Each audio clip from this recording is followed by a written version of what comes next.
بسم اللہ الرحمن الرحیم۔ رفا انسٹیٹیوٹ آف میڈیا سائنسز کے اسٹوڈیو سے رفا رمضان ٹرانسمیشن کے ساتھ حاضر خدمت ہوں۔ متین فاروقی میرے ساتھ ایز یوزول اکرام سلیری صاحب۔ پروگرام کا باقاعدہ آغاز تلاوت کلام پاک سے کرتے ہیں۔ میں درخواست کروں گا طلحہ ظہور عباسی سے کہ تلاوت کلام پاک کی سعادت حاصل کریں۔ اعوذ باللہ من الشیطان الرجیم، بسم اللہ الرحمن الرحیم۔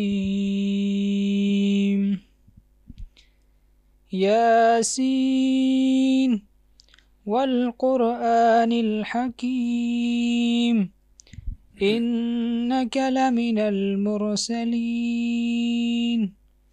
على صراط مستقیم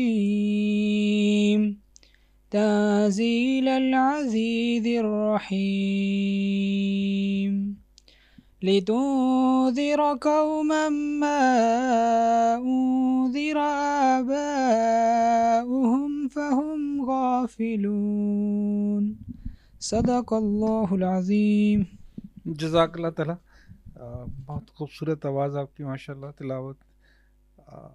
تلاوت کے بعد ہم نعت رسول مقبول صلی اللہ علیہ وآلہ وسلم کی طرف چلتے ہیں۔ خدا کا ذکر کریں اور ذکر مصطفیٰ نہ کریں، ہمارے منہ میں ایسی ہو زباں خدا نہ کرے۔ آئیے سنتے ہیں نعت رسول مقبول صلی اللہ علیہ وآلہ وسلم۔ حضرت انس رضی اللہ تعالیٰ عنہ کا بیان ہے کہ نبی اکرم صلی اللہ علیہ وسلم نے مجھ سے فرمایا، پیارے بیٹے، اگر تم سے ہو سکے تو صبح و شام اس طرح سے زندگی گزارو کہ تمہارے دل میں کسی کی طرف سے میل نہ ہو۔ پھر فرمایا، پیارے بیٹے، یہ خلوص و محبت کی روش میری سنت ہے۔ جس نے میری سنت سے محبت کی اس نے مجھ سے محبت کی، اور جس نے مجھ سے محبت کی وہ جنت میں میرے ساتھ ہوگا۔ صلی علی نبینا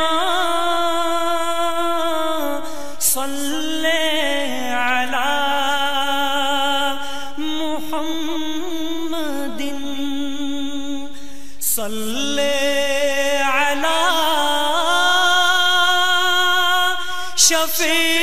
شفیعنا صلی علی محمد۔ نعت کیسے لکھوں، نعت کیسے پڑھوں، میرے پیارے نبی بڑی شان ہے۔ ایک آیت نہیں، ایک سورت نہیں، ان کی تعریف میں سارا قرآن ہے۔ نعت کیسے لکھوں، نعت کیسے پڑھوں، میرے پیارے نبی کی بڑی شان ہے۔ ایک آیت نہیں، ایک سورت نہیں، ان کی تعریف میں سارا قرآن ہے۔ ذات اقدس پہ لکھنے کی جرت نہیں، عشق ہے تو پھر اس کی ضرورت نہیں۔ عرش سے خود ہی اتریں گے الفاظ اگر دل میں حب نبی اور ایمان ہے۔ آپ شمس الضحیٰ، آپ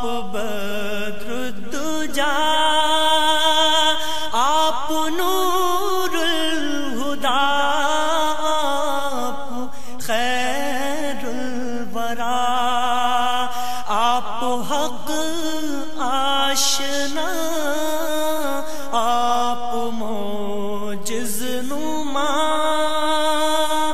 آپ کا حکم خود رب کا فرمان ہے ان کی چاہت کا جس کو مزہ مل گیا لذت دو جہاں سے سوا مل گیا حد تو یہ ہے کہ اس کو خدا مل گیا روز محشر وہی رب کا مہمان ہے میں خطا کار بندہ ہوں ان کا شمیم وہ خطا پوش ہے وہ رحیم و کریم بخش دے مجھ کو بھی اے غفور الرحیم اور بندوں پہ بھی تیرا احسان ہے نعت کیسے لکھوں نعت کیسے پڑھوں میرے پیارے نبی کی بڑی شان ہے. جزاک اللہ. نعت رسول مقبول کے بعد اکرام بھائی ہمارا سیگمنٹ غزہ کی جانب ہوتا ہے. اچھا آج میں کچھ گھر میں ذرا پروگرام کے لیے دیکھ رہا تھا مطالعہ کر رہا تھا تو میرے ایک تو بہت فیوریٹ موسٹ فیوریٹ جو مصنف ہیں وہ شاید آپ کو بھی اندازہ ہے ابوالکلام آزاد تو ان کی ایک کتاب مجھے نظر آئی ہجر و وصال.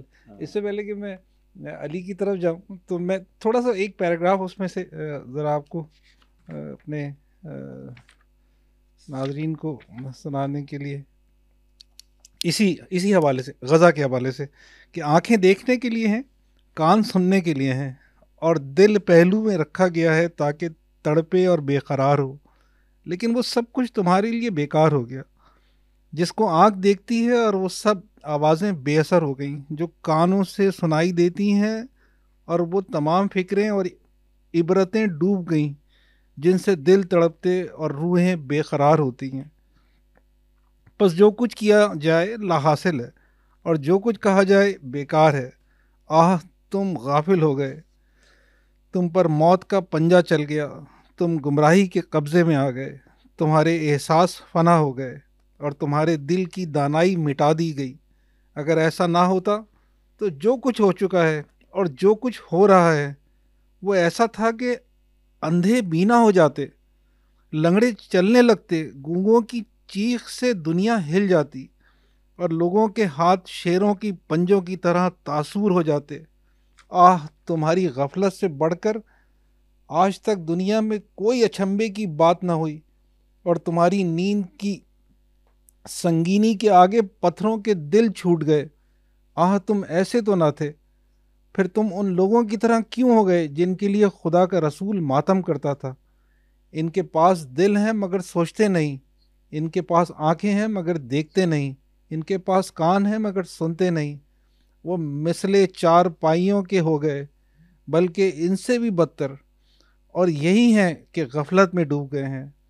آہ کوئی نہیں سب گمراہ ہو گئے سب نکمے نکلے سب غافل ہو گئے سب پر نیند کی موت چھا گئی سب نے ایک ہی طرح کی ہلاکت پی لی سب ایک ہی طرح کی تباہیوں پر ٹوٹے سب نے خدا کو چھوڑ دیا سب نے اس کے عشق سے منہ موڑ لیا سب نے اس کے رشتے کو بھٹا لگایا سب غیروں کے ہو گئے سب نے غیروں کی چوکھٹوں کی گرد چھانی اور سب نے ایک ساتھ مل کر گندگیوں اور ناپاکیوں سے پیار کیا. آہ سب نے عہد باندھ لیا کہ ہم ایک ہی طاقت کی میں خدا کی پکار سے بھاگیں گے. آہ سب اس سے بھاگ گئے سب نے اس سے غول در غول بن کر بے وفائی کی. کوئی نہیں جو اس کے لیے روئے, کوئی نہیں جو اس کے عشق میں آہ و نالہ کرے. اس کی محبت کی بستیاں اجڑ گئیں, اس کے عشق اور پیار کے گھرانے مٹ گئے. یہ پوری صورتحال مجھے غزہ کے حوالے سے اسلامی ممالک کے لوگ بالخصوص ان کے سربراہان کی لگتی ہے. جب میں غزہ کے بچوں کو اس حال میں دیکھتا ہوں تو مجھے یہ پوری صورتحال اس بے وفائی کی لگتی ہے جس کا مولانا ابوالکلام آزاد نے ہجر و وصال کے اندر, جو میں نے بھی آپ کے سامنے رکھی ہے, اس پورے تناظر میں. ایک جملہ اس میں ایڈ کر دوں, نسیم حجازی صاحب کا ہے, اور وہ شاید اس ساری صورتحال کا ایک جواب ہے. اور وہ اپنے ایک ناول میں لکھتے ہیں کہ کسی قوم کی آزادی کی داستانیں اس خون سے لکھی جاتی ہیں جو بہنے کے لیے بیتاب رہتا ہے, اور جب خون منجمد ہو جاتا ہے تو آنسو کام نہیں آتے. کیا بات, خون پھر خون ہے, ٹپکے گا تو جم جائے. ہم درخواست کریں گے علی سے کہ یوزول جو اس وقت کی صورتحال غزہ کے اس کے حوالے سے کچھ ہمیں بھی بتائیں. جی بہت شکریہ سر. غزہ کی اپڈیٹس کچھ یوں ہیں لیٹسٹ. سب سے پہلی نیوز کے جو میں نے پچھلی ایپیسوڈ میں ڈسکس کی تھی کہ ہیومن رائٹس واچ نے یہ انٹرنیشنل کورٹ آف جسٹس سے یہ ریکویسٹ کی تھی کہ اسرائیل پر لمٹس لگائی جائیں, سیکشنز لگائے جائیں کہ جو وہاں پر جینوسائیڈ ہو رہا ہے اس پر, جو خاص کر جو سویلینز ہیں آپ ان کو تو پروٹیکٹ کر سکیں. اس پر اسرائیل کا بیان سامنے آیا ہے, چونکہ افریقہ نے بھی اس کے بعد ریکویسٹ کی تھی کہ انٹرنیشنل کورٹ آف جسٹس سے کہ آپ ان پر لمٹس عائد کریں, جو کہ سویلینز کا وہاں پہ جینوسائیڈ ہو رہا ہے, کم از کم آپ اس کو تو لمٹ کر سکیں. جس پر اسرائیل کا رد عمل فائنلی سامنے آیا ہے, اور انہوں نے یہ کہا ہے انٹرنیشنل کورٹ آف جسٹس سے کہ جو یہ آپ کے پاس ریکویسٹ آ رہی ہیں آپ ان کو رد کر دیں. مطلب انہوں نے ڈائریکٹلی کہا ہے, اور نیتن یاہو نے کچھ اپنے بیانات بھی دیے ہیں اس پر, اس کو کور کرنے کے لیے, اور کہا ہے کہ اس کو آپ رد کریں. اس کے علاوہ الجزیرہ کی ہی ایک نیوز ہے, چونکہ ہم زیادہ تر کوشش کرتے ہیں کہ الجزیرہ چونکہ بہت ایک زبردست کام کر رہا ہے, latest updates time to time دے رہا ہے غزہ کی, تو الجزیرہ کے ایک جرنلسٹ ہیں جن کو اٹھا لیا گیا تھا 12 گھنٹے پہلے وہاں سے, واچ ڈاگ جرنلسٹ ہیں, تو ان کو فائنلی 12 گھنٹے کے بعد انہوں نے چھوڑ دیا ہے, اور یہ اللہ کا شکر ہے کہ ان کو صحیح سلامت چھوڑا ہے, چونکہ جن کو اٹھایا ہے ان کو چھوڑا نہیں گیا صحیح سلامت. مطلب کچھ کا تو عطا پتہ ہی نہیں ہے, اور جو چھوڑے بھی ہیں ان کی بھی حالت جو ہے بیان کرنے کے قابل نہیں ہے. البتہ یہ شکر ہے کہ وہ فری ہوئے ہیں, اور الجزیرہ کے لیے ہم ہمارے نیک تمنائیں ہمارے دل سے ان کے لیے ہیں کہ وہ جو کام کر رہے ہیں. اس کے بعد اسرائیلی فورسز نے یہ ایک نیو اٹیک انہوں نے کیا ہے الشفا ہاسپٹل پر. انہوں نے نیو اٹیک کیا ہے جہاں پر ہزاروں کی تعداد میں لوگ شیلٹر لیے ہوئے تھے, پناہ لیے ہوئے تھے, وہاں پر انہوں نے حملہ کیا ہے. اور اسرائیلی جو ملٹری ہے انہوں نے یہ کہا ہے کہ ہم نے ٹیررسٹ جو تھے وہاں پر ان کے لیے اٹیک کیا, اور انہوں نے رپورٹ میں یہ بتایا بھی کہ ہم نے 20 ٹیررسٹ جو ہیں ان کو ختم کیا. بٹ وہاں پر جو لوگ ہیں جو ان کی رپورٹ سامنے آئی ہیں, انہوں نے کہا ہے کہ اس طرح کا جو اسرائیل جو رپورٹس دے رہا ہے ان کا تو پتہ نہیں ہے, البتہ سویلینز پر ڈائریکٹلی فائر کھولے گئے ہیں. یہاں پر جو سویلینز تھے, جو وہاں کا میڈیکل کا عملہ تھا اس کو, اور جو پیشنٹس سے کسی کو بھی نہیں چھوڑا گیا ہے. ابھی تک وہاں سے یہ نیوز آ رہی ہیں, یہ رپورٹس آ رہی ہیں کہ جو بھی باہر جا رہا ہے اس کو وہ فائر کر رہے ہیں اس پر. وہ پتہ نہیں مجاہد پر کر رہے ہیں, وہ ان کے مطابق تو کہہ رہے ہیں کہ ہم ٹیررسٹ پہ کر رہے ہیں, بٹ وہ ڈائریکٹلی سویلینز کو نشانہ بنا رہے ہیں. جو میڈیکل کا عملہ ہے, میڈیکل کا عملہ چونکہ وہ فلسطینینز کا نہیں ہے زیادہ, وہ یونائٹڈ نیشنز کا, یونائٹڈ اسٹیٹس کا, کوئی یونیسیف سے, کوئی اس طرح کا عملہ ہے, مگر وہ ان پر بھی فائر کر رہے ہیں اور ان کو بھی ختم کر رہے ہیں. تو یہ وہاں کی ایک صورتحال بنی ہوئی ہے. اس کے علاوہ ایک جو اسپینش سے ایک نیوز ہے کہ وہاں پر جو اسپینش کے لوگ ہیں انہوں نے پروٹیسٹ کی ہے, اور انہوں نے ٹریبیوٹ پیش کیا ہے ایک بہت ہی عمدہ انداز میں. پورے جو عوام ہے وہ ایک گراؤنڈ میں لیٹ گئے زمین پر, اور ڈرون ایک شاٹ سامنے آیا ہے ان کا, انہوں نے ٹریبیوٹ دیا ہے اس طریقہ کار سے. فلسطینیز جو ہیں ان کو خراج تحسین پیش کرنے کے لیے، ٹریبیوٹ پیش کرنے کے لیے انہوں نے ایک یہ قدم اٹھایا ہے اور بہت زیادہ وائرل گیا ہے. یہ بھی ایک بڑی اچھی نیوز ہے کہ یہ جو معاملہ ہے اس کو جو فورن پیپلز ہیں وہ اس کو ہائی لائٹ کر رہے ہیں. اور اسی کے ساتھ اپنے پاکستانیوں کی بات بھی کروں کہ کل اسلام آباد جو میچ جیتی ہے، پی ایس ایل کا تو مطلب ڈسکس ہی اس کو نہ کریں تو بہتر ہے، بٹ جو کھلاڑی ہیں انہوں نے جیت کر واپس اسلام آباد یونائٹڈ کے انہوں نے پرچم فلسطین کے پورے گراؤنڈ میں باندھ کر وہ بھاگے ہیں. تو یہ اس کو آپ مطلب میں اس پہ مجھے سمجھ نہیں آ رہی میں اپریشیٹ کروں یا کیا کروں. پی ایس ایل میں میچ کھیل کر اور پھر وہ کیا ہے. البتہ ٹھیک ہے، اس پر میں چاہوں گا کہ آپ اگر کوئی ڈسکشن کرنا چاہیں کر لیجئے گا. اپریشیٹ کرنا چاہیے. ہاں جی، یعنی وہ ایک طرح سے اس بات کا جواب تھا کہ جو ایک نوجوان پرچم لے کے آیا تھا اسٹیڈیم کے اندر، اس کو نکالا گیا تھا. تو اب وہ کھلاڑی لے کے آئے ہیں اور میں سمجھتا ہوں کہ ایک تو یہ کہ ہمیں چیزوں کو اس جبر کے ساتھ دیکھنے کی عادت ہو گئی ہے اور پھر ہم مایوس ہو جاتے ہیں بہت جلدی. لیکن ہمیشہ یہ ذہن میں رکھنا چاہیے کہ جبر کے پیچھے ایک انسانی معاشرے کے جذبات موجود ہوتے ہیں جو کبھی بھی مرتے نہیں ہیں یا ضائع نہیں ہوتے. احساس کبھی ضائع نہیں ہوتا. جی، تو وہ جو احساس تھا جس میں اس ایک فلسطینی پرچم میں سے سیکیورٹی گارڈ نے آ کے اس کو لے لیا تھا، تو وہ پرچم لے لیا، اس نے ایک واقعہ تھا وہ ٹھیک نظر آ گیا، لیکن وہ جو ان کے اندر احساس تھا وہ تو کبھی نہیں ختم ہو سکتا. بالکل سر. اور وہ نظر آیا پھر ہمیں کل اس کے اندر. اچھا، یہ رپورٹ ایک اور ہے امپورٹنٹ کہ جو یو ایس نے رپورٹ کیا ہے یہ کہ حماس کے ایک سینئر ملٹری لیڈر جو ہیں مروان عیسیٰ، وہ اسرائیلین ایئر سٹرائک میں شہید ہو چکے ہیں. یہ بھی ایک اپڈیٹ ہے وہاں کی. اور غزہ جو ہے رمضان المبارک کا چل رہا ہے، ایک مہینہ چل رہا ہے، اور وہاں پر قحط کی صورتحال سے یہ ہے کہ تقریباً 1 ملین پیپلز جو ہے اس ٹائم وہ قحط کی صورتحال میں ہیں. اور رپورٹس یہ کہہ رہی ہیں کہ روزہ رکھنے کے بغیر ان کے پاس، ایک تو یہ ایک رمضان چل رہا ہے لیکن بھوک کا یہ عالم ہے کہ میں ایک کوسچن کی طرف بھی آؤں گا جو ایک امپورٹنٹ کوسچن ریز ہو رہا ہے کل کنورسیشنز میں. وہ کہہ رہے ہیں کہ روزہ رکھنے کے بغیر ان کے پاس کوئی چارہ بھی نہیں ہے. دوسری بات یہ ڈسکشن کنورسیشنز میں کوسچن یہ ہوتا ہے کہ اتنی زیادہ امداد جا رہی ہے، الخدمت فاؤنڈیشن والے وہ الگ امداد، یو ایس، یونائٹڈ نیشنز، وہ سارے امداد کر رہے ہیں. تو روزانہ خبریں آتی ہیں کہ یہ کیوں لوگ پھر قحط کے اس ماحول میں جی رہے ہیں. تو میں آپ کو یہ بتانا چاہتا ہوں کہ تقریباً 1 ملین پیپلز وہاں پر اس ٹائم پھنسے ہوئے ہیں. اور رپورٹس کے مطابق جو آئی ہیں وہ یہ ہے کہ تقریباً 104 امدادی ٹرکس ضرورت ہوتے ہیں. اتنی عوام ہے کہ 104 امدادی ٹرکس ضرورت ہوتے ہیں ان کو فیڈ کرنے کے لیے. اور ایئر جو پلینز کے ذریعے اتنی امداد پہنچائی نہیں جا رہی، زمینی رستے جو ہیں وہ بند کیے ہوئے انہوں نے، بہت کم امداد اندر جا رہی ہے. اس وجہ سے یہ بہت مشکل ہو رہا ہے کہ ان کو امداد اندر کیسے پہنچائی جائے. یہ بھی ایک کوسچن ہے. اور اب ایک بہت امپورٹنٹ نیوز جو ہے جو ہم نے پہلے ڈسکس کی تھی، جو ایک میٹنگ ہونے جا رہی تھی، جو چائنیز انوائے ہیں وینگ کی جان ہیں ایکچولی، انہوں نے حماس چیف جو ہیں اسماعیل ہانیہ، وہ قطر میں ان سے ملے ہیں اور اس پر غزہ میں جو وار ہے اس پر تفصیل کے ساتھ ڈسکشن ہوئی ہے. اور ابھی تک جب سے وار سٹارٹڈ ہے چائنیز کا جو عملہ ہے یا کوئی لیڈرز ہیں یا کوئی سفیر ہے وہ ابھی تک نہیں آئے تھے. تو یہ یہاں پر وینگ کی جان ہیں وہ آئے ہیں وہاں پر اور تفصیل کے ساتھ ڈسکشن ہوئی ہے لاسٹ سنڈے کو.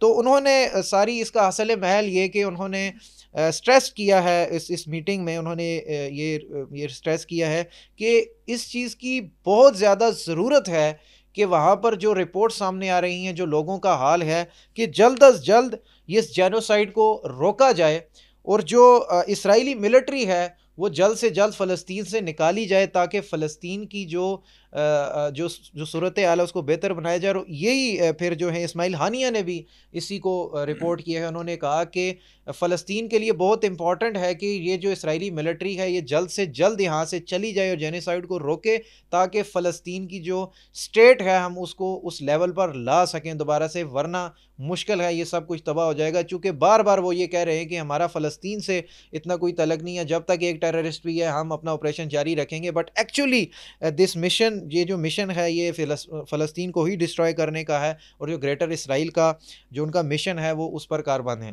سر یہ کچھ رپورٹس تھی لاسٹ ویک کی. ایک اور بھی خبر ہے، اور وہ یورپی یونین کی خارجہ پالیسی کے جو سربراہ ہیں جوزف بوریل، انہوں نے ایک سٹیٹمنٹ دی ہے اور انہوں نے کہا ہے کہ اسرائیل جو ہے، ان کا کہ فلسطین کے اندر یا غزہ کے اندر جو ہے وہ قحط کے دھانے پہ نہیں ہے بلکہ قحط کا شکار ہے، اور اسرائیل جو ہے وہ اس قحط کی صورتحال کو ایک جنگی ہتھیار کے طور پر استعمال کر رہا ہے۔ میں نے ایپیسوڈ میں ڈسکس کیا تھا کہ وہاں پر جو قحط سالی چل رہی ہے اس کو ہتھیار کے طور پر وہ خود کہہ رہے ہیں، مطلب رپورٹس کو کہہ رہے تھے کہ ان کو ہتھیار یوز ہی نہ کرنے پڑے، وہاں پر وہ حالت بنتی جا رہی ہے کہ ہتھیار یوز کرنے کی اب ضرورت ہی نہیں ہے، لوگ بھوک اور پیاس سے ہی مر رہے ہیں۔ مطلب دوسری بات یہ بھی ہے کہ جیسے آپ بتا رہے تھے کہ عموماً ایک یہ ہے کہ جی یونائٹڈ نیشن کے ادارے بھی جا رہے ہیں، الخدمت بھی وہاں موجود ہے، اور بات یہ ہے کہ یہ چونکہ اگر آپ غزہ کا نقشہ دیکھیں تو اس کے ایک طرف تو پانی ہے سارا، دوسری طرف سے اسرائیل نے قبضہ کیا ہوا ہے، ایک چھوٹا سا راستہ ہے جو مصر کی طرف سے بنتا ہے، جو رفح کا بارڈر جس کو کہتے ہیں، اور ظاہر ہے کہ اس کے ذریعے سے ہی جا سکتی ہے، مگر وہاں پہ جانے کی یہ چونکہ چاروں طرف سے ایک طرح سے گھرا ہوا ہے، اور اس کی آبادی جو ہے ظاہر ہے کہ وہ اتنی زیادہ ہے کہ اس کو دنیا کی سب سے بڑی جیل بھی کہا جاتا ہے، تو ظاہر ہے کہ اس میں جو آبادی کی تعداد ہے وہ زیادہ، چونکہ اسپیس کم ہے اسی کے اندر جو آبادی موجود ہے، اور جانے کا جو ظاہر ہے یہاں سے جاتی ہیں چیزیں مگر ان کو آگے بارڈر کے پار نہیں جانے دیا جاتا، یا وہی والی بات ہے کہ وہ حکمت عملی سامنے نظر آ رہی ہے کہ وہ اس کو یہ چاہ رہے ہیں کہ اسی قحط کے ہاتھوں، اسی بھوک کے ہاتھوں یہ لوگ جو ہے وہ مارے جائیں اور وہی ہمیں ہتھیار ضائع نہ کرنے پڑیں۔ ہاں، وہ جو پوری صورتحال ہے اس پہ مجھے ایک بڑی دو لائن نظر آئی ابوالکلام آزاد کی، کہ جو صورتحال طاری ہے صورتحال کی حکایت ہے کہ ہے شکایت نہیں ہے، کیونکہ اس راہ میں شکوہ شکایت کی کوئی گنجائش ہی نہیں ہوتی۔ اگر ہمیں اختیار ہے اپنا سر ٹکرانے کی تو انہیں بھی اختیار ہے نئی نئی دیوار بنانے کی، تو وہ نئی نئی دیوار بنا رہے ہیں اور ہم اپنا سر ٹکرا رہے ہیں۔ آج کے پروگرام میں ہم اکرم بھائی بات کریں گے رفا کی موضوع کے اوپر۔ رفا اپنے اسٹوڈنٹس کو کیسے دیکھنا چاہتا ہے؟ رفا اسپائرڈ اسٹوڈنٹ کے نام سے رفا اپنا ایک اس کا ایک پورا کیریکولم ہے، اور جس کو ہم راس ماڈل کہتے ہیں۔ یہ راس ماڈل رفا میں کیوں ہے، رفا اسے کیوں دیکھنا چاہتا ہے، اس سے مطلب کیا ہے، یہ سارے موضوع پہ آج ہم کوشش کریں گے بات کریں۔ آج ہمارے پاس اسٹوڈیو میں ہمارے اسٹوڈنٹس بھی موجود ہیں۔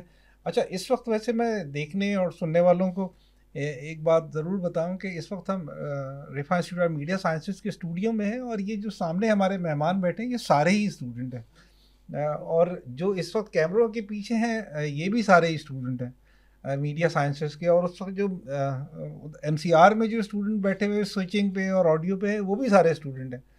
تو اس لحاظ سے رفا انسٹیٹیوٹ آف میڈیا سائنسز شاید پاکستان کا بلکہ یقیناً پاکستان کا ایک ایسا ادارہ ہے جس میں آنے والا اسٹوڈنٹ جانے کے بعد کام نہیں کرتا، جو کچھ پڑھ رہا ہے وہ جانے کے دوران کرتا ہے۔ عملی کام کا جو تجربہ، اس کو ہینڈز آن ایکسپیرینس جس کو ہم کہتے ہیں، وہ میرا خیال ہے کہ سب سے بہتر رفا میں موجود ہے۔ اس کی ایک وجہ یہ بھی ہے کہ ہم جانتے ہیں کہ ہم کوشش کرتے ہیں کہ بلکہ اس کو ہمارا یقین ہے کہ میڈیا کلاس روم میں پڑھانے کا نام نہیں ہے جی، بلکہ میڈیا کرنے کا نام ہے۔ اگر آپ کچھ کریں گے تو آپ سیکھیں گے، اور میں ہمیشہ ان لوگوں سے یہ بھی کہا کرتا ہوں کہ میری اپنی زندگی کی بھی ایک مثال ہے اور ہم سب کی اپنی مثال ہے کہ ہمیں ایکچولی یہ پتہ نہیں ہوتا ہے کہ ہم اندر سے کیا ہے، ہمارے اندر کون سی صلاحیت ہے، ایکچولی ہمیں نہیں پتہ ہوتا ہے۔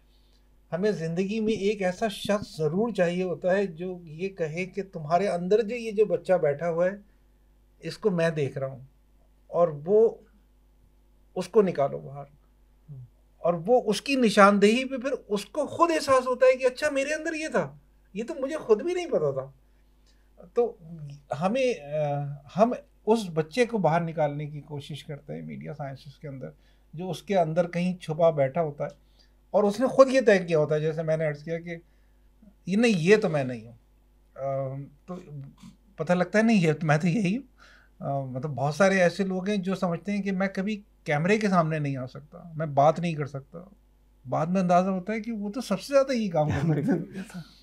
تو رفا انسپائرڈ اسٹوڈنٹ کی 4 بنیادیں میں چاہوں گا کہ تھوڑا سا علی اس کو ڈیفائن کریں.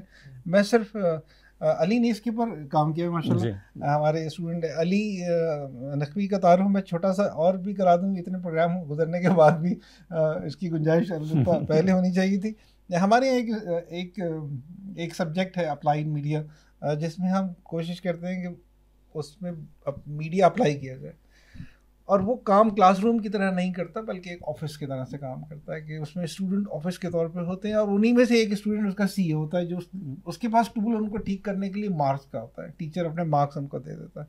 تو علی اس کے سی اے ہیں ابھی, آلدو وہ یعنی سیمسٹر ختم ہو گیا, لیکن اپلائیڈ میڈیا کا ماڈل ایسا ہے کہ جب تک دوسری نہیں آئے گی پچھلا والا موجود رہتا ہے. تو ہم راس ماڈل کی بات کر رہے تھے. ایکٹیو لرنر 4 خصوصیات راس ماڈل اپنے اسٹوڈنٹس کے اندر دیکھنا چاہتا ہے. ان کے اوپر ہم کوشش کریں گے, اکرم بھائی آج بات کرتے ہیں کہ ایک ایکٹیو لرنر, دوسرا کانفیڈنٹ پرسن, اور تیسرا ایکٹیو کنٹریبیوٹر, اور چوتھا رسپانسبل سٹیزن. تو ہم ان 4 چیزوں کو رفا چاہتا ہے کہ جب ہم یہاں سے ہمارے بچے نکلیں ان کے اندر یہ 4 خوبیاں ضرور موجود ہوں, اور اسی طرح وہ ایک کامیاب شہری اور ایک ٹرو پروفیشنل بن کے نکل سکیں گے. علی نے کچھ اس کے اوپر کام کیا ہے, طلحہ نے اس کے اوپر کچھ تھوڑا سا کام کیا. تو سب سے پہلے, اس سے پہلے کہ میں اپنے ان مہمانوں کی طرف جاتا ہوں, آپ دونوں ذرا اپنا کچھ مجھے ایکسپیرینس شیئر کریں کہ آپ لوگ اس کے اوپر کیا کرتے رہے. سب سے پہلے تو بہت شکریہ سر جو آپ نے بات کی اپلائیڈ میڈیا کے. میں سوچتا ہوں کہ جو جو راس ماڈل ایکچولی یہ بھی اسی کی روشنی میں ایک سٹیپ ہے جو کہ آپ اسٹوڈنٹس کو اپرچونیٹیز دیتے, خاص کر لیڈرشپ کے حوالے سے, کہ ان میں لیڈرشپ کی سکلز آئیں, اور واقعی بہت زیادہ بلڈ ہوئی ہیں. پورا سیمسٹر ہم نے ان کو لیڈ کیا, اور ہم نے بہت سارے پروجیکٹس کیے جن میں راس ماڈل کے پروجیکٹس بھی شامل تھے. 2-3 پروجیکٹس ہم نے کیے ہیں جن میں ڈاکومنٹریز تھی, اور اس کے علاوہ بھی کچھ پروڈکشن ورکس تھے جو ہم نے کیے. بہت سارے انٹرویوز کنڈکٹ کیے ہول یونیورسٹیز میں. تو دراصل راس ماڈل جو ہے, میں اس پہ ایک اور اس کی جو مشن اسٹیٹمنٹ ہے وہ کچھ یوں ہے کہ establishment of the state of art of educational institution with the full focus on inculcating Islamic ethical values. کی کوشش یہ ہوتی ہے کہ اسلام کی روشنی میں, اسلامک ایتھیکل ویلیوز کی روشنی میں ہم کوشش کرتے ہیں کہ ہم ہماری جتنی بھی ایکٹیویٹیز ہیں, خواہ وہ پروڈکشن ہے, خواہ وہ کوئی تھیوریٹیکل ورک ہے, پریکٹیکل ورک ہے, کوئی بھی یونیورسٹی میں چل رہا ہے, ہماری کوشش یہی ہوگی کہ ہم اسلامک ایتھیکل ویلیوز کی نظر میں ہم اس کام کو کر رہے ہوں. اور جو ایکسپیرینس ہے اس پر وہ بہت زیادہ زبردست رہا ہے ہمارا. سپروائز کر رہے تھے, اور ان کی سپرویژن میں ہم نے پروجیکٹس کیے ہیں راس ماڈل پر.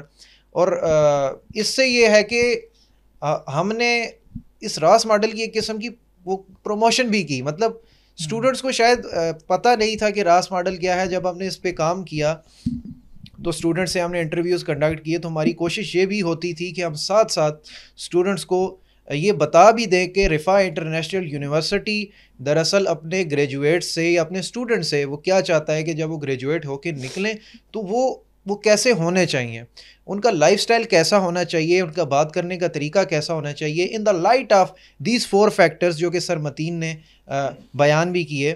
تو جب بھی ہم انٹرویوز کرتے تو لازمی بات ہوتی تھی کہ کسی کو آتا ہے کسی کو نہیں آتا ہے, تو ہم اس کے بعد ضرور یہ ان کو بتایا کرتے تھے کہ راس ماڈل اصل میں ہے کیا, اور یونیورسٹی ان میں کیا دیکھنا چاہتی ہے. اور ایکسپیرینس ماشاءاللہ سے بہت زبردست رہا جی, اور کافی کچھ سیکھنے کو ملا ہمیں اصل میں. مطلب خاص کر اس ماڈل سے میں آپ کو بات بتاؤں, ہمارے یا کسی بھی یونیورسٹی میں آپ دیکھ لیں کہ ڈین سے یا ایچ او ڈی سے جب ملنا ہوتا ہے تو پراپر کوآرڈینیشن کے پاس جانا پڑتا ہے. شاید میرا ڈریس اپ ایسا تھا, اس میں یہ تھوڑا فنی ہے ایکچولی, میرا ڈریس اپ ایسا ہے, مجھے کوآرڈینیشن کے پاس جانے کی ضرورت ہی نہیں پڑی. یہ شاید میری کمیونیکیشن سکلز کا کمال تھا کہ ہم ڈائریکٹلی جاتے تھے, ڈین سے بات کرتے تھے. یہ اسی راس ماڈل کا ایک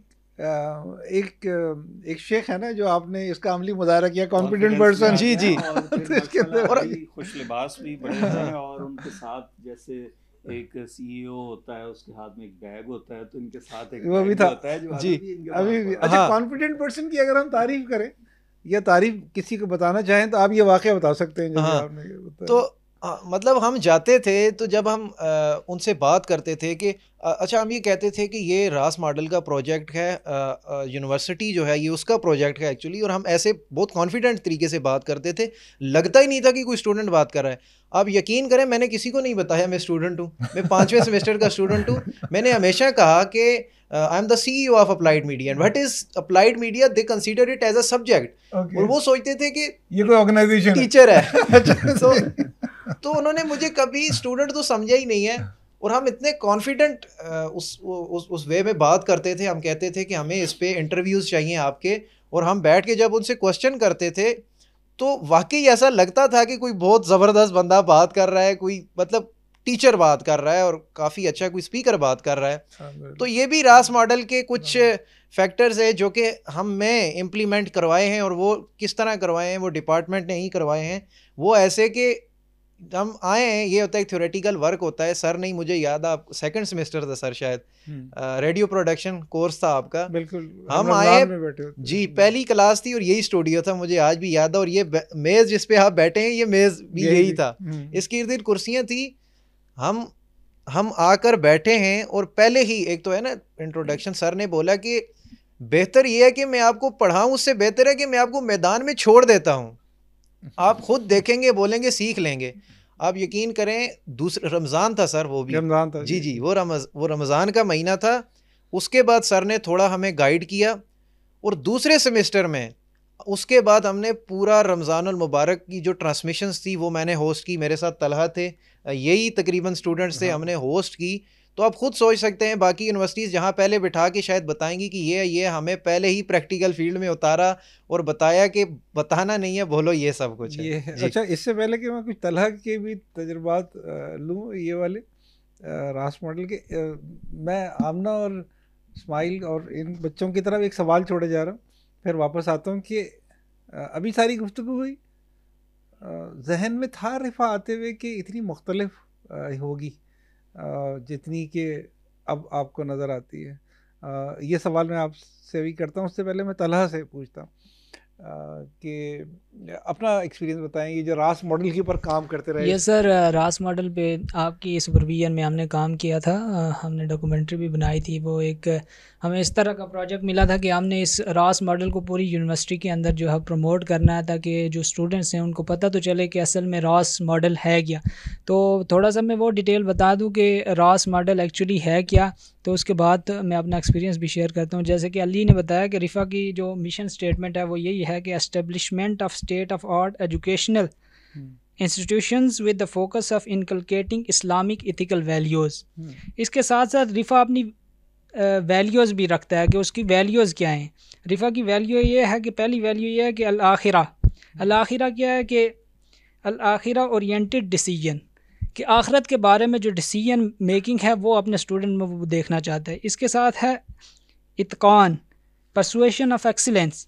اس کے بعد ہے رحمان, کمپیشن. وہ اپنے اسٹوڈنٹ کے اندر دیکھنا چاہتا ہے کہ ان کے اندر کتنے وہ رحمان ہیں, مطلب کتنے وہ ہانیسٹ ہیں, ایسی صفات ہیں یا نہیں ہیں, وہ ان چیزوں کو پروموٹ کرتا ہے. اس کے بعد ہے مشاورہ, کنسلٹیشن اینڈ ہارمونی.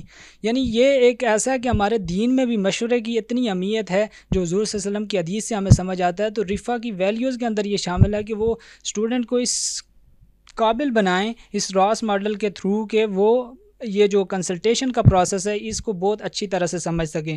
اس کے بعد آتا ہے اجتماعیہ, یعنی ٹیم ورک.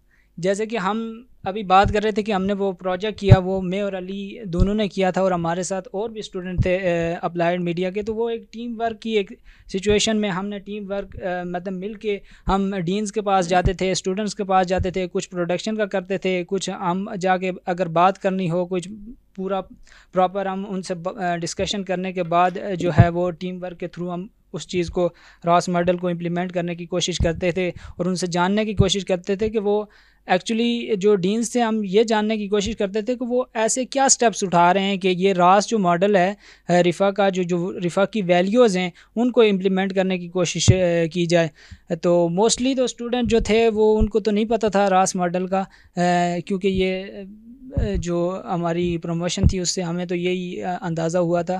لیکن اگر میں اپنے ڈپارٹمنٹ کی بات کروں تو ہمارے ڈپارٹمنٹ کے اندر تو یہ شروع سے ہی, اگر ان 6 سیمسٹر کی بھی بات کروں تو ہم نے جتنے بھی کورس پڑھے ہیں تو ایک کورس کے اندر بھی ہمیں یہ نہیں لگا کہ ہم نے وہ اسلامک ایتھیکل ویلیوز سے علیحدہ کر کے خود کو ایک چیز کوئی چیز پڑھی ہو.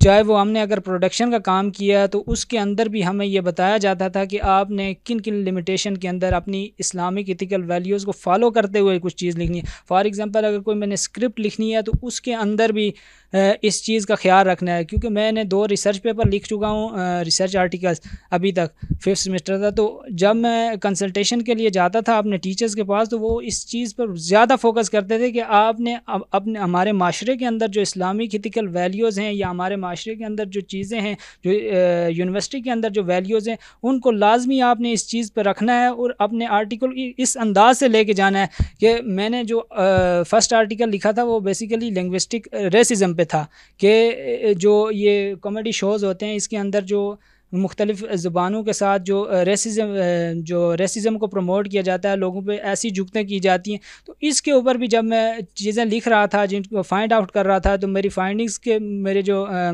ٹیچر تھے وہ ڈاکٹر موسیٰ خان تھے, تو انہوں نے مجھے یہ کہا تھا کہ آپ نے اس چیز کا لازمی خیال رکھنا ہے کہ آپ نے کوئی بھی ایسی بات اس آرٹیکل کے اندر نہیں کرنی کہ جو ہماری ویلیوز یا ہماری جو ویلیوز ہیں ایتھیکل اسلامک ایتھیکل ویلیوز ان کے اگینسٹ جائے.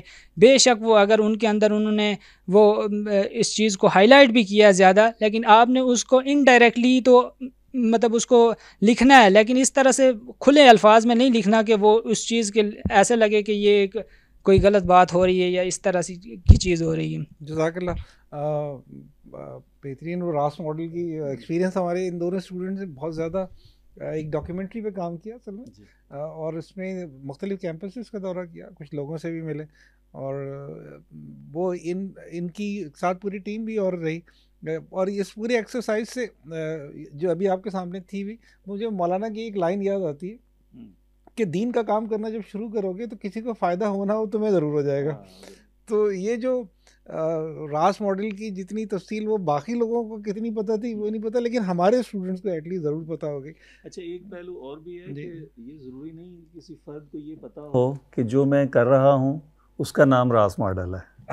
یہ بڑی اہم بات ہے. اس کی وجہ یہ ہے کہ آپ تو چونکہ ایک پورے پروجیکٹ کے تحت کام کر رہے تھے, مگر اوور آل جتنے بھی ہمارے اسٹوڈنٹس ہیں وہ جانتے ہیں کہ رفاع کا اپنا مزاج کیا ہے, رفاع کا سسٹم کیا ہے. اس مزاج کے اندر, اس طریقہ کار کے اندر تقریباً تمام لوگوں کو اسی طریقے سے ہی گائیڈ کیا جاتا ہے. میں ابھی یہ سوال آپ کی طرف رکھا تھا, خواجہ متی رحمان بھی ہمارے ساتھ ہیں. متی ماشاءاللہ ہمارے ساتھ, ہمارے اسٹوڈنٹ کے ساتھ ساتھ ایک تھوڑی سی ان کی سیلف انیشیٹو یہ بھی ہے کہ یہ عملی کام میں خود ہی بہت زیادہ حصہ لیتے ہیں, اور جو میرا خیال ہے کہ بڑی اچھی ایگزامپل ہے, اور اسٹوڈنٹس کے لیے ریڈیو پہ بہت سارے پروگرام کر رہے ہیں. بلکہ میں چاہوں گا کہ مجھے خود بتائیں اپنے بارے میں, اس لیے کہ میں بتاؤں گا. جی سر, تھینک یو, آپ نے میرا تعارف کرایا. سب سے پہلی چیز جو سر اکرام نے بات کی راس ماڈل والی, اینڈ میں آپ کی بات کو سیکنڈ کروں گا کہ یہاں پہ جب ہم سارے بات کر رہے تھے, جب راس ماڈل کے علی بھائی نے انہوں نے بتایا, تو میں نے یہ چیز آبزرو کی کہ یار یہ چیز تو ایسی ہے کہ جو ہم عملی طور پہ میں کر رہا ہوں. کہ اگر ہم دیکھیں جس سے, اور ایک اور آپ نے صاحب جو سوال آپ نے ایکچولی چھوڑا تھا میں اس سے لے کے چلتا ہوں, کہ آپ نے سوال یہ چھوڑا تھا کہ جب رفاع میں آ رہا تھا تب میرے ذہن میں یہ تھا کہ یہ اس طرح کی چیز ہوگی. اینڈ کوائٹ فرینکلی اسپیکنگ میرے ذہن میں لائک جب میں نے مختلف یونیورسٹیز کو دیکھا اور سب چیزوں کے سروے کیا, تو ایک چیز جو میں نے سب سے زیادہ ایک آپ کہہ لیں ابھر کے سامنے آئی وہ یہی تھی کہ رفاع کے اندر جو سب سے خاص بات یہ ہے کہ آپ کو جو کیمرہ کی فریمنگ ہوگی یا اس طرح کی چیزیں نا, وہ آپ کو پہلے دوسرے سیمسٹر سے آپ کو کیمرے کے آگے بٹھا دیتے ہیں کہ یہ کیمرہ ہے, اس سے آپ نے کام کرنا ہے. باقیوں میں کیا ہوگا کہ وہ پہلے 3-4 سیمسٹر آپ کو تھیوریٹیکل پڑھاتے رہیں گے, اور جب آپ بالکل آپ کا مائنڈ بلاک ہو جاتا ہے تب جا کے وہ آپ کو پریکٹیکل پہ لے کے آتے ہیں. یہ تو ایک بات ہوگی. جہاں تک بات رہی سر ریڈیو کی, ریڈیو میں میری جرنی سر شروع ہوتی ہے ریڈیو پروڈکشن کے کورس سے.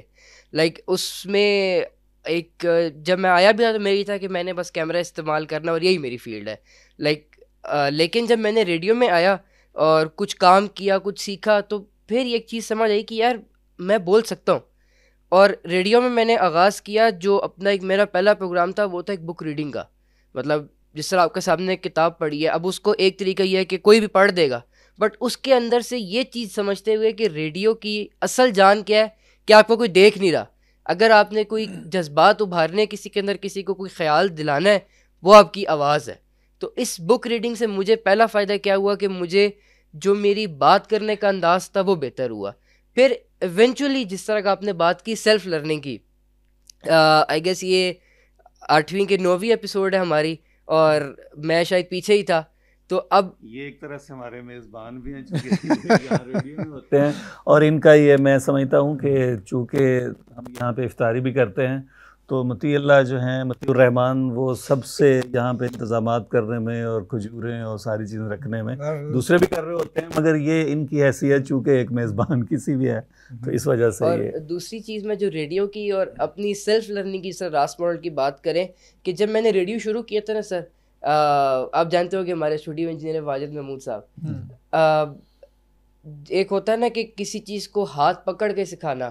اب جو میں نے آڈیو مکسر یہ چیزیں استعمال کرنا سیکھی تھی نا, انٹائرلی میں نے خود استعمال کرنا سیکھی تھی. ایک دفعہ ہلکا سا دیکھا اور آج وہ دن ہے کہ آج شاید اس پورے سیٹ اپ کے کچھ دنوں میں خود چلاتا رہا ہوں. تو کہنے کا مقصد یہ ہے کہ رفا کے اندر آنے کا سب سے بڑا فائدہ یہی ہوا کہ ایک تو سٹارٹ سے ہی کام پہ لگا دیا, اور ایسا نہیں ہے کہ ایک چیز کے اوپر ہی میں یہ اسٹک ہو گیا ہوں. روز نئی سے نئی چیز آ رہی ہے, کبھی کچھ بیہائنڈ دا کیمرے, کبھی کیمرے کے سامنے, کبھی کیمرے کے بغیر صرف مائک کے سامنے. تو میرے خیال میں جو راز کی اگر کوئی میرے سے سب سے زیادہ امپلیمنٹیشن پوچھے تو وہ میں اس کو یہی بتا سکتا ہوں. کیا بات ہے. اور یہ شاید آخری ایک بات کروں گا کہ یہ جس سے زیادہ بول گیا ہوں یا بات کر گیا ہوں تو اس میں بھی سراسر جو ہے نا وہ ریڈیو کا ہی کمال ہے. یہ سارا اصل میں مجھے ایسا لگتا ہے کہ کسی ایک کا کمال یا کسی ایک کا ہنر یا کسی آپ ایک ٹیچر کا نام لیں یا کسی ایک اسٹوڈنٹ کا نام لیں, مجھے ایسا لگتا ہے کہ ایسا نہیں ہے. یہ مجموعی طور پہ ایک پورا ماحول ہے جس میں ہم خوش رہتے ہیں, خوش رہنا چاہتے ہیں. وہ خوش رہنے کے اوپر مجھے ایک ابوالکلام آزاد صاحب کی ایک لائن ہے, وہ میں ضرور پڑھ دیتا ہوں کہ اگر آپ یہاں ہر حال میں خوش رہنے کا آپ نے اگر یہاں ہر حال میں خوش رہنے کا ہنر سیکھ لیا تو یقین کیجئے کہ زندگی کا سب سے بڑا کام سیکھ لیا. اب اس کے بعد اس سوال کی گنجائش نہیں رہی کہ آپ نے اور کیا سیکھا. خود بھی خوش رہیے اور دوسروں کو بھی خوش رکھیے. اپنے چہروں کو غمگین نہ بنائیے. ہماری زندگی ایک آئینہ خانہ ہے, یہاں ہر چہرے کا عکس بیک وقت سینکڑوں آئینوں پر پڑھنے لگتا ہے. اگر ایک چہرہ غبار آلود ہو جائے تو سینکڑوں چہرے غبار آلود ہو جائیں گے. ہم میں سے ہر فرد کی زندگی ایک انفرادی واقعہ نہیں ہے, وہ پورے مجموعے کا حادثہ ہے. دریا کی سطح پر ایک لہر تنہا اٹھتی ہے لیکن اسی ایک لہر سے بے شمار لہریں بنتی چلی جاتی ہیں. یہاں ہماری کوئی بات بھی صرف ہماری نہیں ہوتی. ہم جو کچھ اپنے لیے کرتے ہیں اس میں بھی دوسروں کا حصہ ہوتا ہے. ہماری کوئی خوشی بھی ہمیں خوش نہیں کر سکتی اگر ہمارے چاروں طرف غمناک چہرے اکٹھے ہو جائیں تو. ہم خوش رہ کر دوسروں کو خوش کر سکتے ہیں اور دوسروں کو خوش دیکھ کر خود بھی خوش رہتے ہیں. تو یہ تو شاید مجھے رفا کا لگتا ہے. آمنہ مجھے بتائیے کہ جو کچھ میں نے کہا ایسے ہی رفا میں نظر آیا. سر آلموسٹ تو یہی ہے, لیکن سر اگر میں اپنا پرسنلی بتاؤں تو جب میرا رفا کا فرسٹ ڈے تھا تو میں نے پہلی کلاس جوائن کی. ہماری انگلش کی کلاس تھی, ڈپارٹمنٹ آف انگلش کے ہمارے سر فاروق کو کلاس لے رہے تھے. اور ویسے تو بچہ بہت چل ہوتا ہے لیکن اگر اسٹڈی کے لحاظ سے اس کو دیکھا جائے تو وہ کہیں نہ کہیں نروس فیل کرتا ہے. تو جب میری کلاس تھی تو انہوں نے مجھے فرسٹ ڈے اسٹیج پہ بلایا کہ آئے انٹروڈیوس یور سیلف. تو میں وہاں پہ ایک دم سے کھڑی ہو گئی تھی کہ یار یہ تو کبھی نہیں ہوا میرے ساتھ, نہ اسکول لیول پہ نہ کالج لیول پہ, تو میں کیسے ان کو یہاں پہ بتاؤں. تو انہوں نے مجھے وہاں پہ اس دن کھڑے کر کے بولا تھا کہ میں آپ کو آج یہ بات بتا رہا ہوں کہ یونیورسٹی میں بہت بچے ایسے ہوں گے جو جی پی اے کے پیچھے بھاگیں گے, لیکن آپ نے یہ نہیں کرنا. جی پی اے ڈزنٹ میٹر. کانفیڈنس لیول آپ کا ٹاپ پہ ہونا چاہیے. اگر آپ کو یہاں نہیں بولنا ہے کہ آپ کہیں نہیں بول سکیں گی. اور انہوں نے یہی مجھے بولا تھا, a piece of paper does not decide your future. آپ کی کمیونیکیشن اسکلز اچھی ہونی چاہیے, آپ کی اورل اسکلز اچھی ہونی چاہیے کہ آپ کو بات کرنی آنی چاہیے. آپ کہیں بھی جاتی ہیں, آپ کا GPA 4/4 آ رہا ہے لیکن آپ کو کسی کے سامنے بولنا نہیں آ رہا, آپ کسی کو انٹرویو نہیں دے پا رہی, آپ کی وہاں پہ اگر اسکلز اچھی نہیں ہے تو آپ باہر جاتی ہیں تو وہ تو آپ کو سمپل بولیں گے یو آر ریجیکٹیڈ. تو آپ کے اس GPA کا کیا فائدہ ہے؟ تو میں نے یہی چیز سیکھی ہے کہ اگر ابھی میرا 3rd سیمسٹر جا رہا ہے لیکن اگر میں یہاں پہ آپ کے سامنے بول پا رہی ہوں تو یہ جب جو کچھ بھی مجھے دیا گیا یہ رفا کا ہی دیا گیا. زبردست. اچھا اسماعیل کی طرف جاتے ہیں. اسماعیل کو دیکھ کے وہ مجھے یہ خیال آتا ہے کہ دل میں طوفان اٹھائے بیٹھا ہوں, دل میں طوفان چھپائے بیٹھا ہوں, یہ نہ سمجھو کہ مجھ کو پیار نہیں. تو وہ ان کی شخصیت کچھ ایسی سی ہے, باغ و بہار سی, لیکن ذرا کم گو ہے. اسماعیل سے میری ایک خاص محبت کا تعلق بھی ہے. اسماعیل کیسی لرننگ رہی میڈیا سائنسز خصوصاً پڑھنے میں؟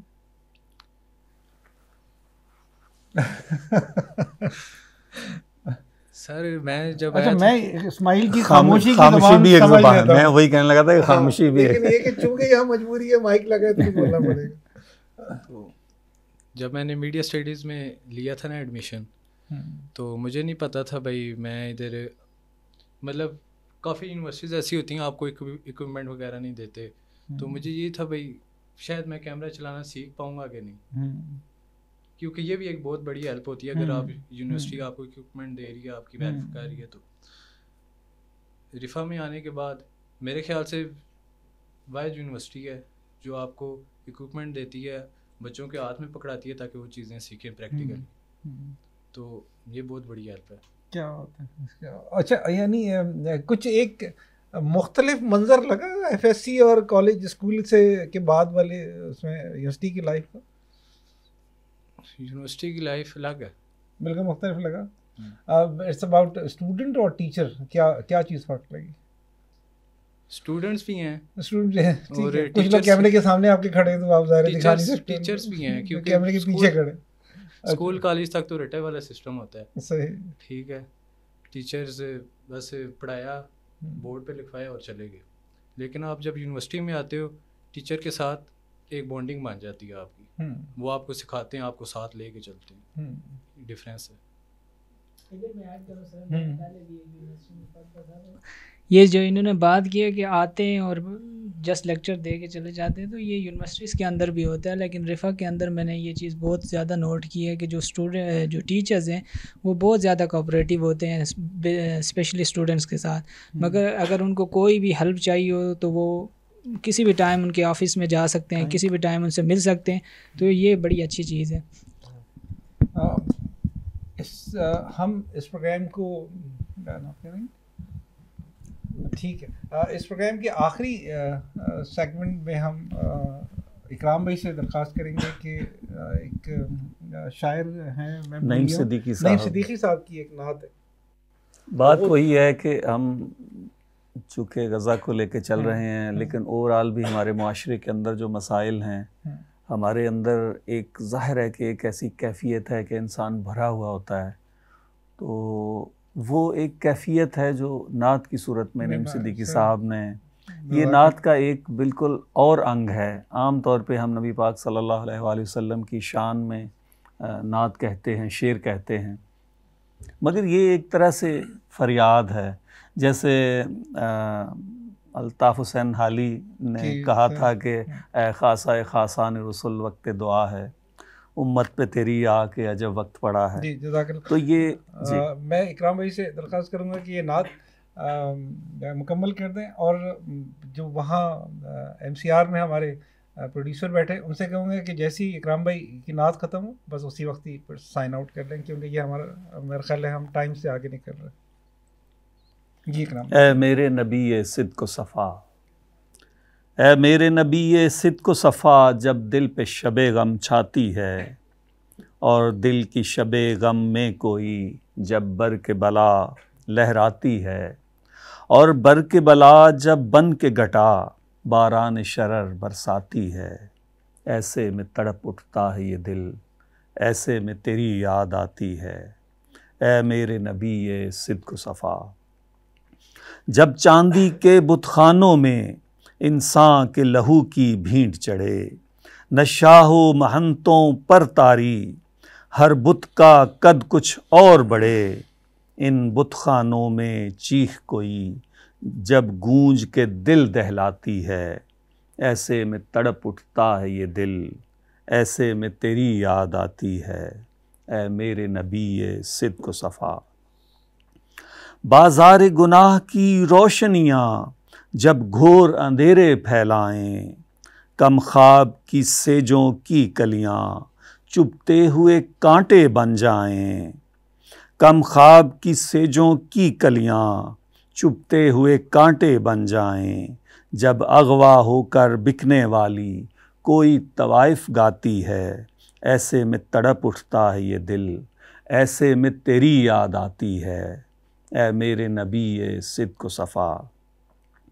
یہاں جھوٹ گواہی دیتا ہے جب سچ کا غازہ رخ پہ ملے، کرتا ہے امامت کفر یہاں جب تقویٰ کی محراب تلے، طاغوت کی جب بے باک ہنسی غیرت کو ضرب لگاتی ہے، ایسے میں تڑپ اٹھتا ہے یہ دل، ایسے میں تیری یاد آتی ہے، اے میرے نبی صدق و صفا۔ بن باپ کے عاجز بچے جب افلاس کے گھر میں پلتے ہیں، اور ان کے افسردہ چہرے جب پیٹ کی آگ میں جلتے ہیں، کچھ جھوٹی امیدوں سے ان کو جب بیوہ ماں بہلاتی ہے، ایسے میں تڑپ اٹھتا ہے یہ دل، ایسے میں تیری یاد آتی ہے، اے میرے نبی صدق و صفا۔ عشرت کی پری کے غمزے میں، عشرت کی پری کے غمزے میں، عشرت کی پری کے غمزے جب ہر عزم کو گھائل کرتے ہیں، جب ترک سفر پر راہی کو رہبر ہی مائل کرتے ہیں، تہذیب بشر کو اٹھلا کر ہر موڑ پہ جب بہکاتی ہے، ایسے میں تڑپ اٹھتا ہے یہ دل، ایسے میں تیری یاد آتی ہے، اے میرے نبی صدق و صفا۔ جب مہر خمیں میں کھلتی ہے اور رند بہکنے لگتے ہیں، جب صندل کے ترشے ہوئے بت محفل میں تھرکنے لگتے ہیں، ہر شمع سسک کر بجھتی ہے، آہوں کا دھواں پھیلاتی ہے، ایسے میں تڑپ اٹھتا ہے یہ دل، ایسے میں تیری یاد آتی ہے، اے میرے نبی صدق و صفا۔ جب تخت بچھاتے ہیں اپنا نمرود نئے شداد نئے، جب تخت بچھاتے ہیں اپنا نمرود نئے شداد نئے، شمشیریں جب لہراتے ہیں مقتل میں کھڑے جلاد نئے، نازک سے ضمیر انسان پر سل جبر کی جب لد جاتی ہے، ایسے میں تڑپ اٹھتا ہے یہ دل، ایسے میں تیری یاد آتی ہے، اے میرے نبی صدق و صفا۔ جب دل پہ شب غم چھاتی ہے، جب حرف نگفتہ در پس لب ایک اخگر بن کے دہکتا ہے، کرتاس کے شعلے اٹھتے ہیں، خاماں سے خون ٹپکتا ہے، اظہار کی حسرت بھنا کر اپنا ہی کلیجہ کھاتی ہے، ایسے میں تڑپ اٹھتا ہے یہ دل، ایسے میں تیری یاد آتی ہے۔ جب درد تضاد و قول و عمل رک رک کے فزوں ہو جاتا ہے، جب زہر نفاق پنہاں سے غایت کا خوں ہو جاتا ہے، غداری کے بازاروں میں جب حب وطن بک جاتی ہے، ایسے میں تڑپ اٹھتا ہے یہ دل، ایسے میں تیری یاد آتی ہے، اے میرے نبی صدق و صفا۔ ماحول کی چکی میں پڑ کر جذبات میرے جب پستے ہیں، ایمان کو چوٹیں لگتی ہیں جب زخم تمنا رستے ہیں، صدہا فتنوں کے گھیرے میں جب طب حزیں گھبراتی ہے، ایسے میں تڑپ اٹھتا ہے یہ دل، ایسے میں تیری یاد آتی ہے، اے میرے نبی صدق و صفا۔ جب ساتھی سب کھو جاتے ہیں، جب ساتھی سب کھو جاتے ہیں، جب میں تنہا رہ جاتا ہوں، انجانے دکھ کی لہروں میں بے بس ہو کر بہہ جاتا ہوں۔